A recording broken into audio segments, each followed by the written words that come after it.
Hello, everyone, and welcome to Red Rejects. I'm just trying to get his comments on. Let's see if there's anyone. There's people in. Hello, Chantel Redman. How you doing?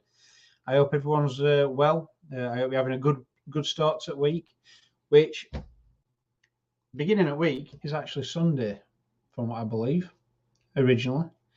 I hope Chantel's well, and yeah, if you're in, just pop a hello in comments. And tonight we're going to be talking to Brian Baker, a good friend of ours, and we'll be saying hello and talking about paranormal.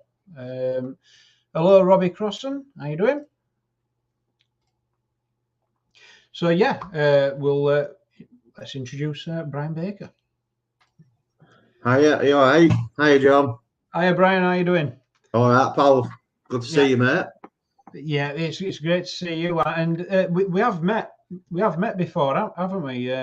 Codney Castle. Yeah, it was Codney Castle, weren't it? And it's that were actually a good investigation as well. Good location, as well. That we got some good activity, didn't we? Yeah, we did, and it was very interesting. I want to look at that because I was very impressed with what the replies you were getting with the that temperature sensor. I've never seen it. We've had one before. We've never seen it react like that. It was quite something. Just want to say hello to Mandy Bell and Leslie Hudson. How you doing, Leslie? Leslie's there. Hi, John, and hi, Brian. Hiya. And Robbie Crossan, I from my team at Haunted Scotland. We are not alone. Yeah, so it was a good investigation. So Brian, for everyone watching, Brian's from Haunted Homes Paranormal Investigations UK. How have you been? How was it? I know you've been out and about. Yeah, it's we've had a busy few weeks. Well, a busy 6 weeks, I think, so far. Done quite a few investigations. We've done a couple of live investigations, which is different for us. We usually do private homes, but obviously with COVID, it's sort of knocked that on head for a while. So we're just waiting for that to get going, and we just want to keep busy and keep active and try and get some good paranormal activity captured. Yeah, I mean, that is something really, isn't it? I mean, with lockdown, like you were saying, private homes investigations, they've really slowed down for a lot of people, and but at the same time, I can imagine activity picking right up because of people being in their houses more, energy building up. I mean, I usually pick up a few things in my own house. But a few things have happened where even wife, what's got no interest whatsoever in paranormal, she's picked it up and said, "Hey, John, what's going off here?" That's not happened before. She's usually quite still. So, but yeah, what do you think? Do you think lockdown could have had an effect on, like people's homes?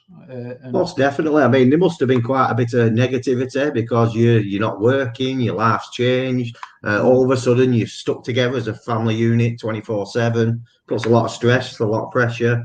Obviously, you know yourself, the more negativity in a home, the more chance you've got of paranormal activity happening. Yeah, definitely. And that's an interesting one, because when we met up with yourself, you said you do a good few private home cases. Yeah.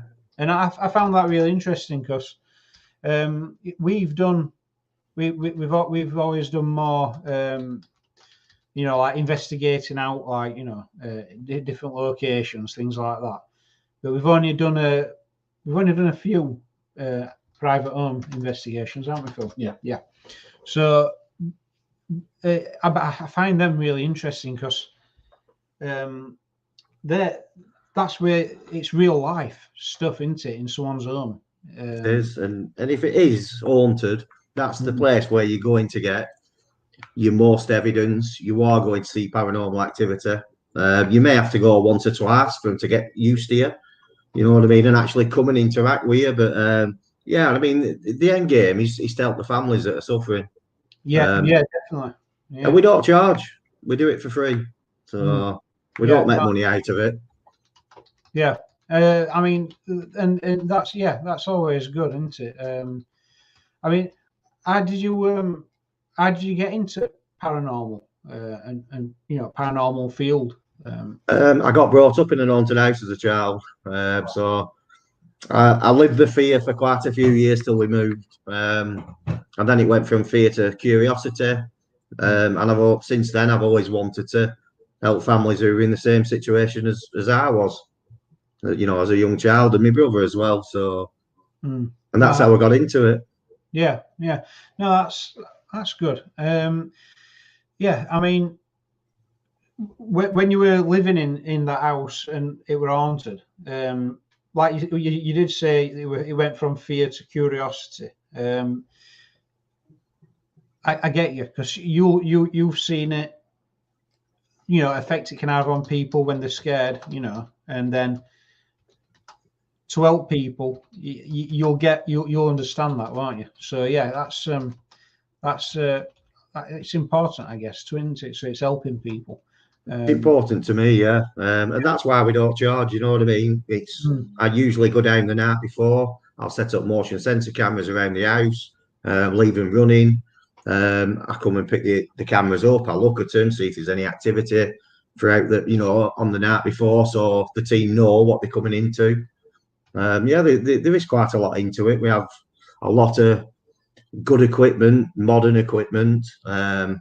So yeah, if there's anything there, we can usually capture it. Yeah, no, that's brilliant. And so, how many is in your team? At the moment, there's 5 of us. There's myself. I have an urban explorer called Dave who finds all the abandoned locations for me, which, as you know, I go and check out.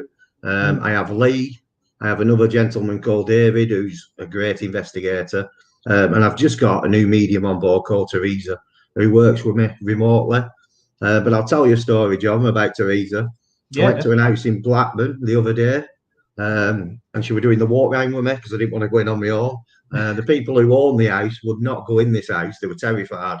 And I went in. I said, you're going to have to leave. I said, just leave me to it. I'll set these cameras up, and I'm going to try and get some responses. And there was this big wardrobe. She says to me, there's an initial on that wardrobe somewhere. And I looked all the way around it, and I turned the wardrobe around, and there were a letter J on the back of it. Now that's amazing, isn't it? Yeah, I mean, there's a few things there. I mean, did you say she works remotely? She works remotely. Yeah, she lives quite a way away from me. Yeah, I mean, so I came across this. I've known a couple of people, and they've ended up working with me that way. And at first, I'm like, right, how does this even work? And just like you're saying there, somehow it does. And after talking to him, I mean, there were one where we've said it before. We picked. I went on an investigation, and we put an alleged haunted item, which it were, in back at car. And within 5 minutes, we didn't even set off. So less than that, she messaged and went, "Yo, John, what are you doing? What have you got around you? I'm picking up a real bad energy here." And I'm not kidding. She lives in America. She lives in the States. But she practices remote Reiki. Yeah. And that's why I knew her, because at Reiki, and I wanted to understand Reiki, and it did help me actually on that.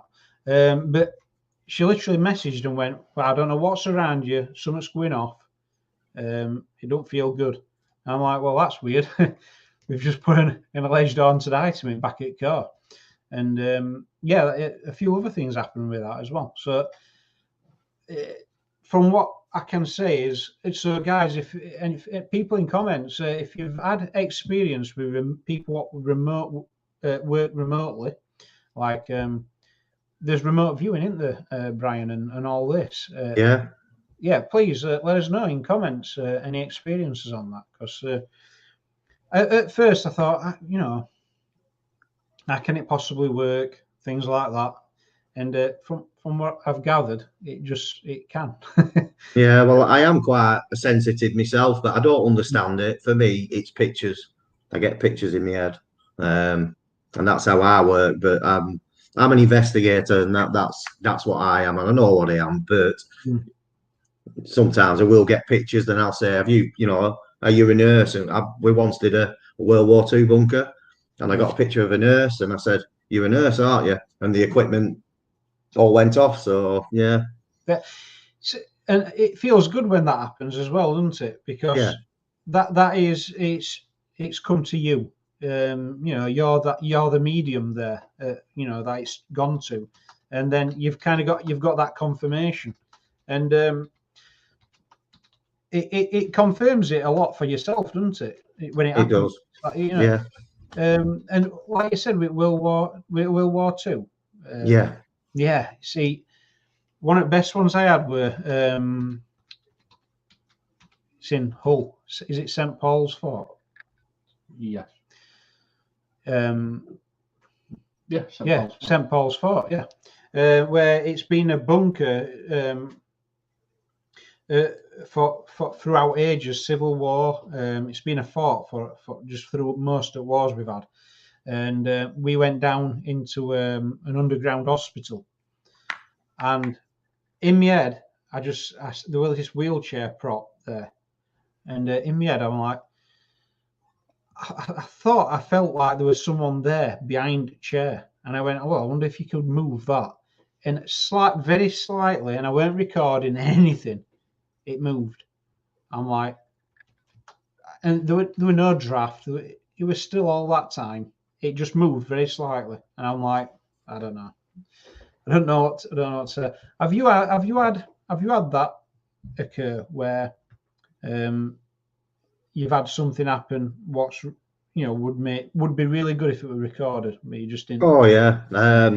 The house I went to in Blackburn this week, I went in and I just said, "You're allowed to interact with me. I want you to move things. You could touch me." And I could hear footsteps behind me, and it blew down my neck while I was setting all the equipment up. And that's what I wanted. I put the Ovilus on, which is very rarely goes off. I put that on, and it never stopped spitting words out from when I were there to when I left. And it said Satan, all sorts of stuff. I got names. It were amazing, really, and I were on my own. Yeah, So, that's. I, so yeah, when we were at Codner Castle, which I'm not sure what's happening with that location anymore. I I know. know it's been sold to it's now been sold, and it's no longer a paranormal venue, unfortunately, which is such a shame, isn't it?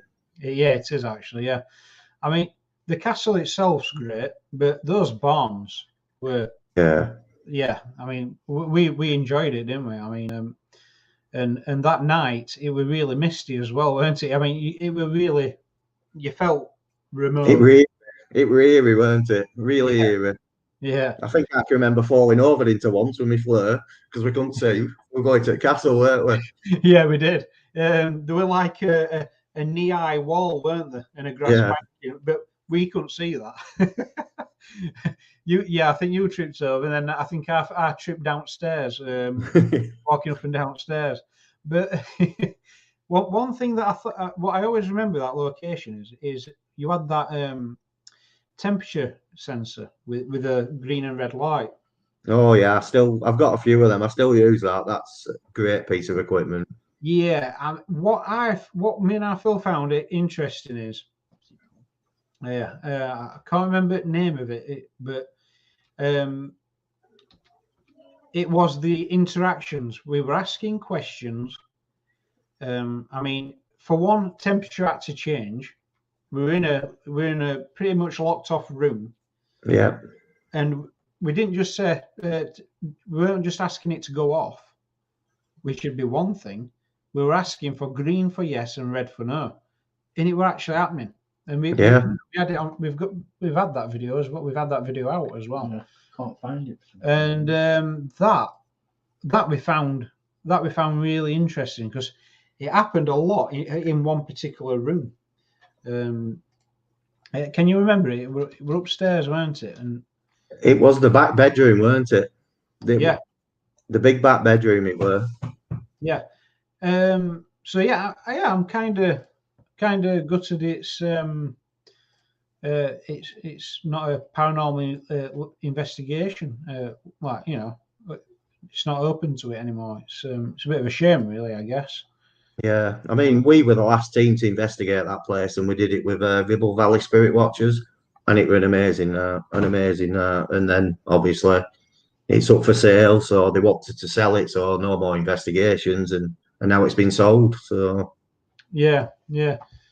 So yeah, I mean, so as far as equipment, have you got any particular that you find your favourite or your go-to one? the thermal link device that you just mentioned, that's my favourite, and also the cheapest. And my Flurry 8, the thermal imaging camera, that's amazing. PSB 11, phenomenal, and obviously your K2 meters. You just need them, don't you? Cat balls. Yeah. I take loads of equipment with me, but yeah, they're my main ones. That Yeah. What do you find? What do you think to like ITCs? I mean, you mentioned the Ovilus. The Ovilus. I saw that it were posted up, weren't it? By one of your team members on website. yeah. Yeah, page. What do you think to ITC? Do you use that much or? I do use it, but a lot of times it's very quiet. It's very Yeah, quiet. What I will say about it is, if you're holding it, it gives false readings. Obviously, your electromagnetic field will adjust it. You've got to use it in a controlled environment, which is inside. Like you said, with your doors locked. Make sure all your windows are shut. If you can control the environmental conditions in a room, it'll give you some good readings. yeah, And if you're asking for names and it's giving you names, then it's not random, is it? It's doing what you're asking. yeah, definitely. Because I mean, we found that we do like using ITC, and so we run that every now and again, and we don't keep it on for too long as well. You know, just because it can heighten chance, chance occurring. So we Yeah, ask a question, put it on, and when you start asking a question, putting it on, and then it starts coming out with relevant answers, you think that. So you just put it on and leave it on. Don't say anything, and it pretty much just comes out with just it's noise really. There's yeah, nothing. But when you ask a question, turn it on and leave it for a minute or 2 minutes or something, and it comes out with an answer that makes sense. Then you start thinking, yeah, what's going off here?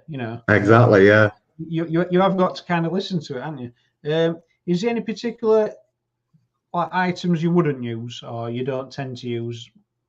No, because I don't buy them. You see, I just don't buy them. All I buy is what I think the team would use. I mean, this is another great piece of kit. I don't know if you've ever seen one of these, John, but Zoom H6. Have you ever seen one? I'll zoom. Right, no, right, Amazing, right. absolutely amazing. It's Yeah, a 4-channel one. It's very good, isn't it? Yeah. a voice recorder, but it's that sensitive. You can pick up a pin drop at the other side of an house. So when you're knocking, asking for responses, bangs, you'll hear that, and you can record it. You can take it home. You can put it on your laptop. It's amazing, amazing.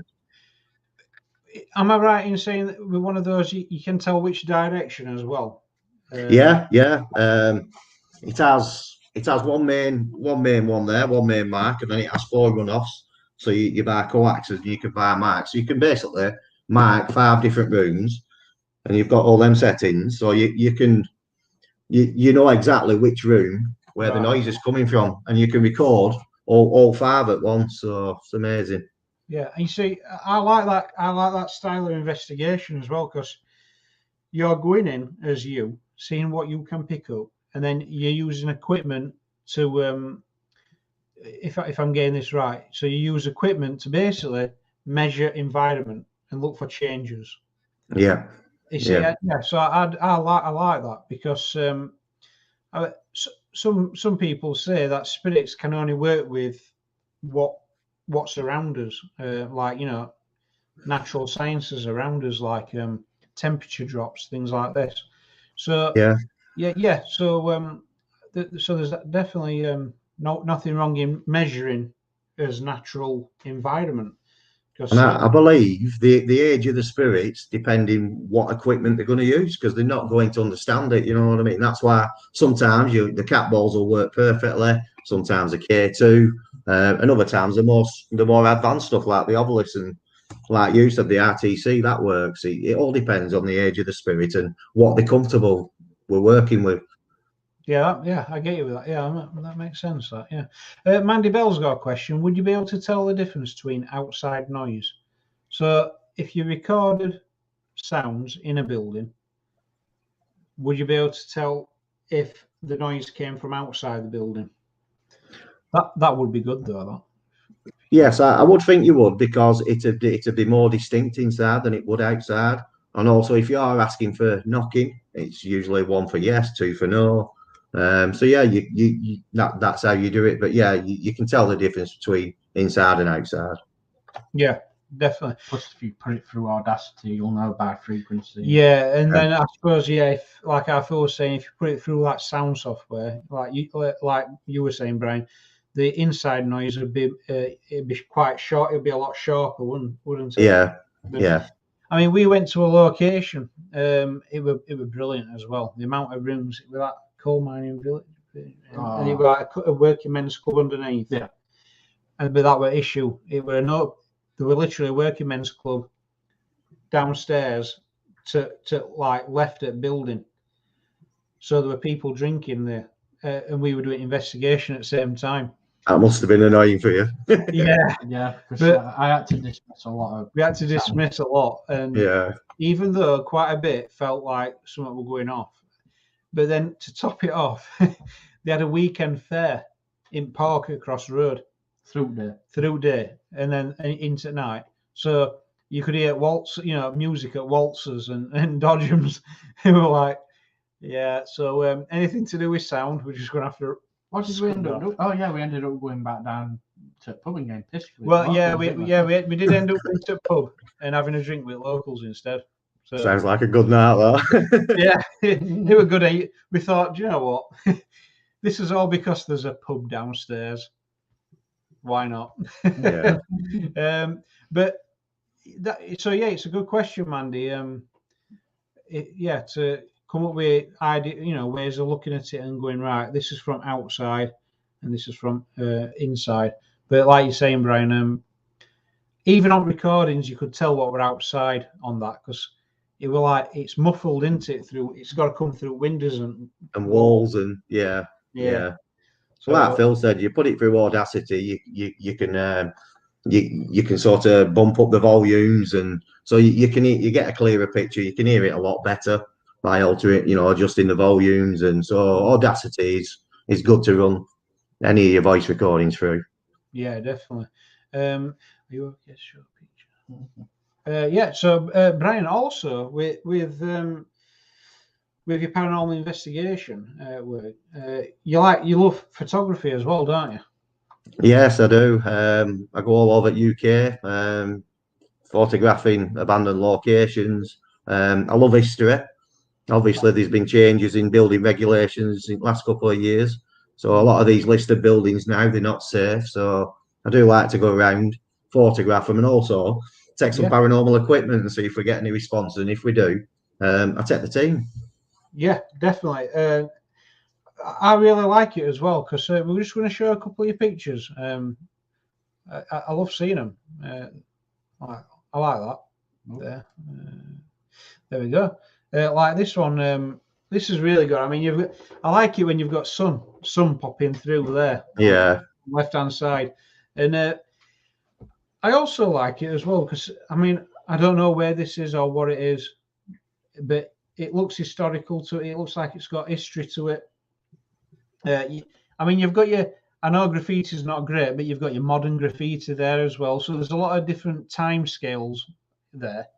and then you've got nature around it as well. So it does look old though, because that sandstone's pretty worn. I think it was about 1840, something like that. It was in a big stately home, was that? Ah, right, yeah. It looks like something from. You see, it reminds me. There's a few of these little like outer buildings went with house estate. So yeah, that makes sense. That. But did you get any activity at that last one that we're looking at? No, because all I did was take a picture. It was during day. There was people about. The picture now was in a crypt. So, yeah, and to take this picture, you actually did you put your lighting in there as well, didn't you? Yeah. I take a lot of lighting with me. I take a lot of camera equipment, video recording equipment. It's a real passion of mine, and like I said, you don't know how long these buildings are going to be standing for. So it's nice to have them photograph for history. Yeah, and I agree with that as well, because I'll tell you a story about what happened to me about an historical building as well. But oh yeah, I didn't see it said that actually until now. That it's a plague grave. Wow. I took a friend up there. I had investigated that area probably 12 months prior. Right. Got a little bit of activity, not a lot, but it's and it's an unmarked grave as well. I mean, that's terrible, isn't it? Play a grave, they don't even know who they are. 1645. So, and there's a few of them. Is there? Yeah. Yeah, there's a few of them scattered about in an area. You can imagine, can't you? Like 1645, plagues happening. There's going to be panic and fear and all these things. And like you said, yeah, it's unmarked. So yeah, it is. It's terrible, really. Yeah, but like you said, it's good to get those images. It's like recording history, isn't it? Yeah. Now this, I just find it really. I find it cool, because yeah. Is it fallen tree? Yeah, it is. But it's just how it's all positioned. It's pretty good that.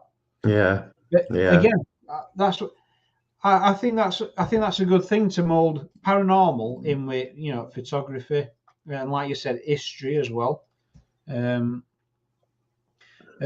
next one is that the barns. Because, like you said, you don't know how long these buildings will be around. Like, even things like this, like I love it. You're driving through Peak District, for instance, and you'll see these scattered about at side of the road, and you look at them, you think, right, it could be just a small building, part of farm once, but you never know what happened in there. No. So I think. Sorry, John. Go on. No, I like to check them out, mate. So, yeah. What you were going to say there? Well, I do have an Instagram page, Haunted Homes UK. I take loads of photos everywhere I go. I might most weekends, if not investigating, exploring, and taking photos. And like I said, I do take equipment in. Some of the scariest locations I've ever been in have been abandoned farmhouses, abandoned care homes, where we've had some amazing activity. We was down Wales 6 weeks ago. I was terrified. I was absolutely terrified. We did an investigation in there, and I couldn't wait to get out of there. It was unbelievably active. Wow, really? Yeah. You see, that interests me, because when we were here, I could tell you were. So you're not someone that you've been to a lot of places, so you're not going to get scared that easy. So No. What's this place like? That's amazing. I've been and I'd explored it, and it was lovely during day. And then at night, I took a team member down. There were loads of banging, there were loads of scratching, there were growling. It was just horrendous. I got touched. All my hackles come up. The thermal leak device were going all over the place. Big reds, major heat sources all over the place. PSP were picking so much stuff up. It was just I was getting to a point where I was scared of walking through the farmhouse. Like you said, that's not me. No, I loved no. it. I did enjoy it, but it was scary.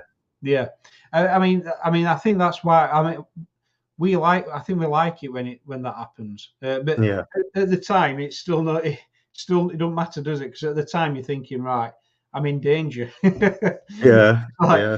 but saying that, I think you might be. I think you might be onto something with that. You know, we most scariest places being about like farmhouses, things like that. Some of the best evidence is where we've been in a building in middle of, let's say, not nowhere, but in middle of some really rural location. Like, so Codnor Castle, I think when we went out at building and just had a walk around, did we hear some kind of growling in a barn that you couldn't get in? We did, yeah, yeah. See, I'd have loved to have gone back and checked that barn out. But you know, Codnor, Yeah. during the Second World War, it was used for a lot of the children from London, got sent up there to get away from the bombing. Quite a lot of abuse happened in that place. Right. So that's something that's not a lot of people know about. Mm. But that's what took place in them barns. Yeah, and then there was that horrific story of what happened with father and daughter. Father and daughter, weren't they? Yeah. Oh, he drowned her. Yeah. With a pipe. Yeah. We Patty filled something up with a pipe, weren't it? Yeah. What did he use? He used an hose pipe, didn't he? And drowned her with that. Weren't it? Hose pipe.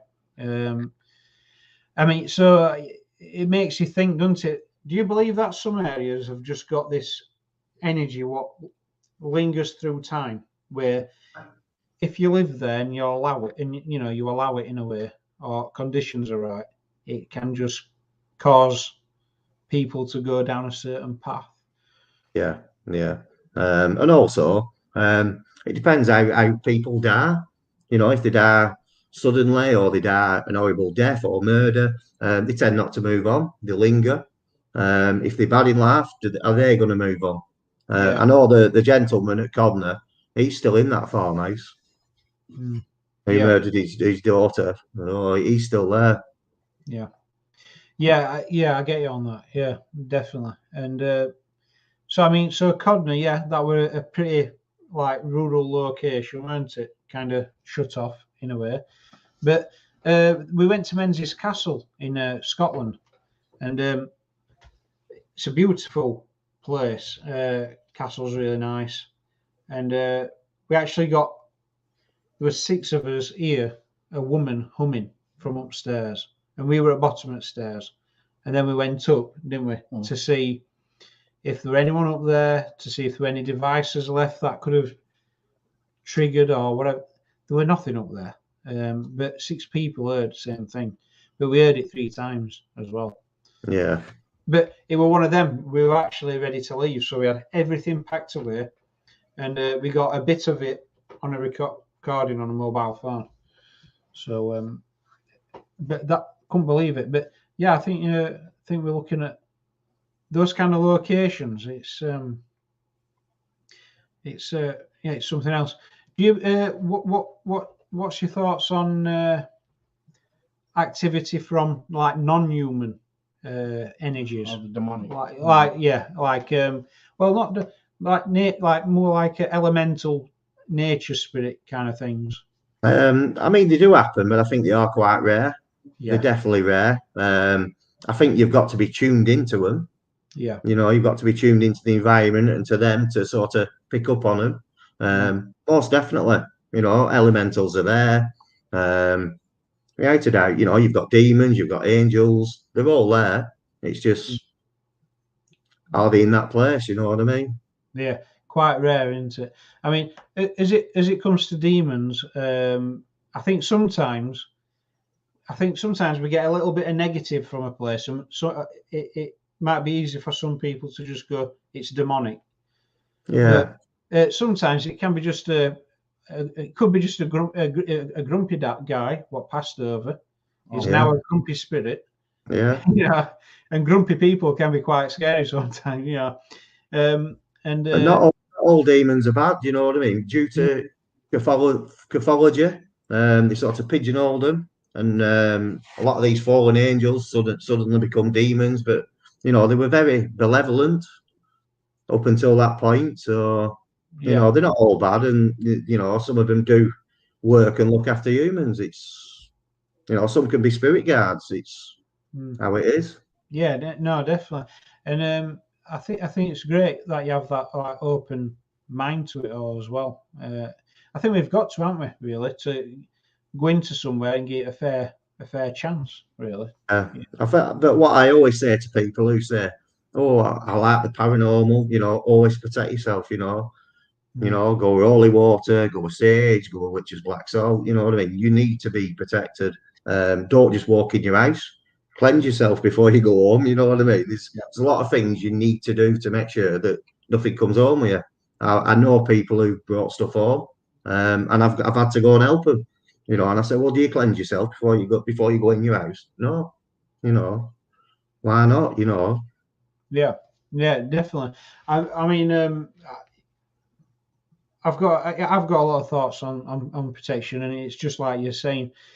If you've got that foundation in that way of protecting yourself, it's it's strong for you. You should do it, shouldn't you? Because Of course you should. Yeah, yeah, we've had instances where we've definitely we might have like not thought or missed something, gone home, and we can tell it's come back with us. yeah. Only in a small way, like dreams or something building up over a little bit of Bit of bad. negativity that's Yeah, attached to you. Yeah, yeah, yeah. And you can just tell because it's out of place. It's not yeah, normal, and you think, and yeah, grounding yourself and looking after yourself. It's definitely, yeah, I agree. It's a big thing. We've just got an hello from Texas.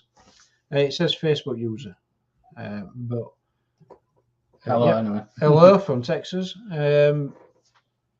So yeah, I mean, is it talking about Texas? Is there any places where you'd like to go and visit? Oh, it's difficult that. Yeah, like some top spots. I mean, personally, Texas is one for me because I've even emailed someone over there a couple of years ago about their abandoned like towns and villages they've got middle of nowhere. I mean, it's hard to imagine for us, but you can literally drive out there and just there's an old town, just Yeah. up there for you could walk around. It's I hard. mean, I honestly think everywhere's haunted. It's not Mm. just locations. What you've got to look at is what were there before. Is it the actual place that's haunted, or is it the grounds? What's happened there years gone by? Then some of them buildings may not have been there. It's like 30 East Drive. Is it the house or is it the area? Because if you look at the roundabout in front, that's where the old gallows were for the town years gone by. We Yeah. do believe it's area, not just Yeah, house. yeah, we've got this idea that I mean that area. A lot of things went off. There were like the war with a war between monks in with activity in that area, certain battles, and like you said there, that gallows as well. Which Yeah. when people talk about 30 East Drive, they don't usually mention that, do they? No, no. So yeah, I mean, were 30 East Drive just a focal point where it just ended up popping up, and then do you think sometimes we can keep things going by like aiming in on places? Like if we home in on it 30 East Drive, you go looking for it and asking, could that help keep it there? Yeah, quite. Yeah, absolutely. Because what you're doing, you're sort of verifying that he's there. You're giving that energy because it's there. You know what I mean? I mean, 30 East Drive, there is supposed to be a well, isn't there? In the garden somewhere. That's where the monk was thrown in. He was accused of killing children, misbehaving towards children. And that's where they threw the monk in. And that's where the black monk come from because he was murdered in 30 East Drive in a well. Yeah, I mean, sorry about this. Yeah, yeah. And it's like that. You mentioned at the beginning history as well. So if you go somewhere and you don't get any activity that stands out. I think it's still a great thing if you've done a bit of history. We've had it where some things have come along, made us think of asking a question, and we've ended up looking further into history and finding things out. I mean, we love that. We love going and discovering history. And sometimes doing paranormals helped us do that. So, yeah, you like to look into history, don't you? On places and things like that. Well, I think if you can get some names of the people that were there, the people who lived there previously, it's a good starting point. You know, when you start your investigation, you know the names, you're asking for them, you're calling them out. Absolutely, if you can get a bit of history on place, but just don't tell your medium. Yeah, you know. yeah, But obviously, I don't have that problem because she works remotely. So yeah. No, that's that's that is a good point. That yeah, just comment. It's like this. Oh, we have some house in Dilley, Texas. Whoever was there left in a hurry. They even left clothes, furniture, dishes, even bottles that looked like they came from the early 1900s or late 1800s. So, I mean, locations like that where you can go in and, like you said, you get a good image of what life were there before. yeah, I mean, I find that quite haunting because it's like that'd have been someone's favourite, chair while sat eating. That's where they kept the little bits around house. It's all those little personal things, and it's all there left behind. And I think that's quite something.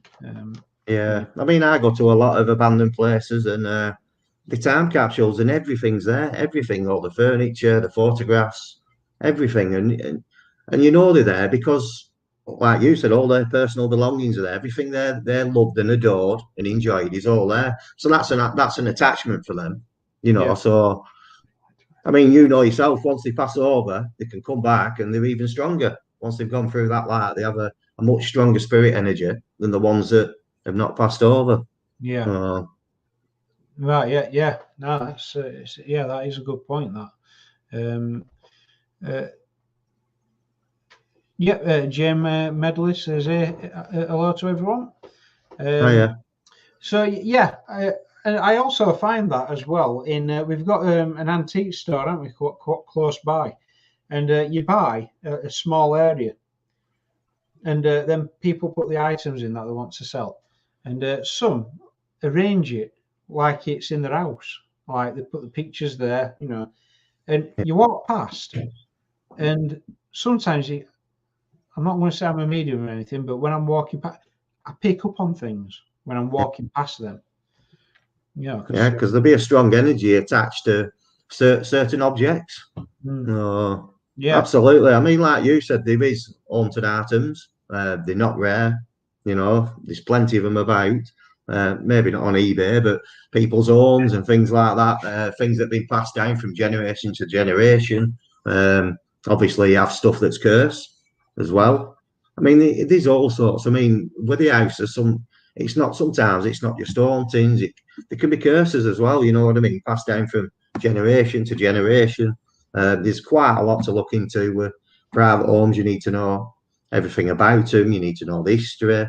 I have worked with people who's not been cursed, but the mother has, the father has, the grandparents have, and it's a family curse. So it just moves from generation to generation. Yeah, definitely. Would you say those are harder to deal with because it's like a generational thing? Absolutely. I mean, any family home investigation, cleansing and blessing, there's so many different layers to it. You know what I mean? It's really difficult. As you know, you can't remove everything. You don't need to remove everything. Sometimes you can contact the spirit and you can all live happily together. You just need to find a sort of happy medium. Other times you may have to go back 6 or 7 times. You may not get rid of it, but what you can do is just keep things nice and calm. Yeah, definitely. Yeah. By like blessing, cleansing, and obviously protection with your crystals and Yeah, definitely. It's yeah, like you said, find that thing that makes that balance, occur. Yeah. No, that's amazing, and yeah, I think I've got a question for you after later on, if that's okay, Yeah, yeah. about a private case. But no, that's really good. And so yeah, I mean, how are you finding what we found is doing paranormal. You got to know a load of different things, like editing videos, um, playing with sound, so you can hear, listen to it, adjust it, so try and filter noise. You've got to know quite a lot of things in paranormal. How are you dealing with that? Is it? Well, thankfully, a team member Dave does all the sound. I do the video editing, which is it's difficult, very Yeah, time consuming. it is. It is. Yeah. But it's a learning curve. You're learning new skills. So yeah, you've just got to bear with it, and it's part and parcel. If you can do a live investigation, it's a lot better. But as you know, some places you can't do that. So yeah, if you can do a live investigation, and all you're looking at then is your motion sensor cameras that you've set up, so it makes it a lot easier. Dave will look at the audio for me. He sorts all that out, so it's just down to me for video really. Yeah, definitely. I mean, lives sometimes. Um, I find lives brilliant because sometimes you're looking around and screenshots you get from people and things that you don't pick up at time. Oh, absolutely. That's priceless. That You need people there to be your eyes and ears because you're concentrating so much on your equipment, yeah, making sure your team members are safe, that you do miss quite a lot. So the yeah, more people watching, the better it is. It just yeah, helps you so much. yeah. And you're there concentrating on not tripping up, Yeah, all yeah, sorts of stuff. And but yeah, we've had a few things sent in, and we look back and we think, wow, how did I miss this? Look at this. yeah. Or especially some sounds as well. And we had a couple live chats in a row where there were words coming through in background, and it were not our voice, not people what were involved voices. But that hasn't happened since actually, so that's makes it more interesting, really. Um, Jane L. Medley has put, "Where's Haunted House UK from?" We're in Lancashire. We're based in Lancashire. Yep. I know But you guys are in Yorkshire, aren't you? So not too yeah, we far are. away. Yeah, definitely. But that's definitely not Brian's limit. You get all over, don't you? Yeah, we've been last 3 weeks. We've been St Helens. We've been Gresley Hall. We've been to an haunted funeral parlour over in Merseyside. That were last week. That were an amazing. That were a live investigation. We had a lot of people on who really helped us. One lady said, "I sent something upstairs," so I went with my flare, and I could actually see it, and I took a capture of it with flare camera. Which were just amazing. Yeah. You pick up so much stuff where just people helping you, and you have to appreciate that the fact that they want to help you, you know what I mean, and they're interested in what you're doing. Mm. Yeah, it is. It's great, that definitely. And yeah, and thank you for coming on, Brian. It's great talking to you. And we're going to be meeting up soon as well. Next week, isn't it? Yep. Yep, it is. Yep. Next Saturday. Yep. And also, we'll have to meet up as well after that as well. And go out there if we can. I'd love that. Yeah. I really enjoyed working with you guys last time. You're a great set of lads. So No, thanks. very comfortable with you. Yeah, no, and it's same to yourself as well, Brian. It was a good night, and yeah, we enjoyed it. So yeah, we'll have to now it's now madness has kind of calmed down, and we're free. Well, mine's just keeping going now because it's just investigation after investigation after investigation. Yeah. And then you get a phone call, can you come and check this house out? So it's crackers at the minute. Yeah, that's brilliant. Keeps us out of trouble, or it might get us into trouble. We don't know. Exactly. Yeah. But yeah, thanks for coming on, Brian, and yeah, can't wait to meet up. That'll be great. Yeah, thanks for having me. I'm looking forward to next week. Yeah, definitely. Same here. We'll And most probably do a live. yeah, we'll do a live. Yeah, that'll be good. Definitely. And thanks for everyone in comments. It'd be great to. It's great to have you all on, and thanks for your comments, questions, and we hope to see you on his next live. And definitely check out Onto Dome's investigations. Like Brian was saying, you go live, don't you? Yeah, we do lives. Obviously, there's a lot of me exploring, taking photos. Yeah, it's a great site. I put a lot of stuff on which is informative. You know, a lot of posts about all sorts, everything paranormal. You know what I mean? These articles that we write, and yeah. Because there's some good clips. There's the photography as well, and the paranormal on there. I'm just sharing it on screen there. So yeah, guys, check this out. It's great stuff, really is. So yeah, thank you very much, everyone, and we will see you all again soon. And thanks, Brian, and we'll look forward to next week. Thank you for having me. Yeah, great. Thank you, Brian. Looking forward to seeing you chaps next week. Yeah, definitely. Can't wait. Definitely. Thanks a lot.